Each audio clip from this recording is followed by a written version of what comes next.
اللہ لا الہ الا هو الحی القیوم۔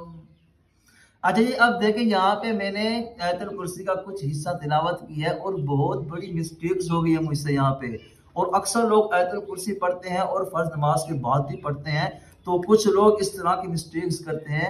اگر آپ بھی ایسی مسٹیکس کرتے ہیں اور اپنی غلطیاں درست کرنا چاہتے ہیں اور تجوید کے ساتھ آیت الکرسی پڑھنا چاہتے ہیں، سیکھنا چاہتے ہیں، تو آپ نے میری ویڈیو کے ساتھ رہنا ہے، مکمل واچ کرنی ہے، اور ثواب کے لیے سے اسے دوسرے لوگوں تک بھی لازمی شیئر کرنی ہے۔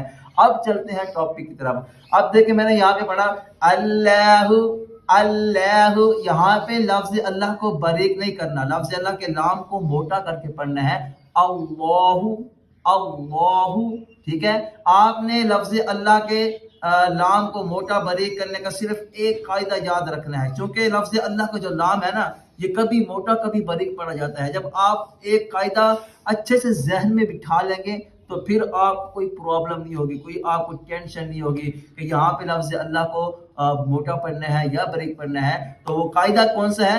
آپ نے صرف یہی بات ذہن میں رکھنی ہے کہ لفظ اللہ کا پیچھے والا حرف دیکھنا ہے، اس کی حرکت کو دیکھنا ہے کہ اگر زبر ہو یا پیش ہو تو لفظ اللہ کو موٹا پڑھنا ہے، اگر زیر ہو تو لفظ اللہ کے نام کو باریک پڑھنا ہے۔ اب دیکھیں یہاں پہ پیچھے حمزہ ہے تو یہاں پہ زبر ہے، تو ہم نے اس کی وجہ سے لفظ اللہ کو موٹا کر کے پڑھنا ہے۔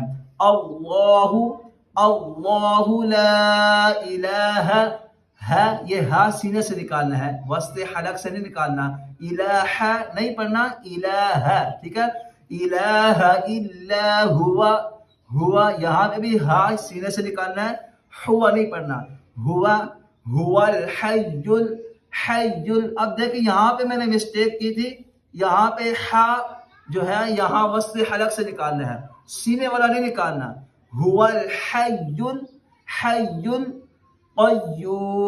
قیوم۔ یہاں قاف کو بھی موٹا پڑھنا ہے، چونکہ یہاں پہ بھی مسٹیک ہوئی تھی مجھ سے، تو یہاں پہ ہم نے قاف کو موٹا کر کے پڑھنا ہے، چونکہ دو نقطے والا جو قاف ہوتا ہے اس کو موٹا پڑھا جاتا ہے، تو یہاں پہ ہم نے قاف کو موٹا پڑھنا ہے، هو الحی القیوم۔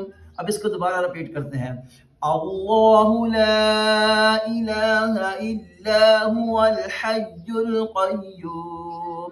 امید ہے کہ یہ بات آپ کو سمجھ آ گئی کہ اللہ پاک ہمیں عمل کی توفیق عطا فرمائے، اور نیکسٹ پارٹ جو ہے انشاءاللہ اگلی ویڈیو میں۔ جزاک اللہ۔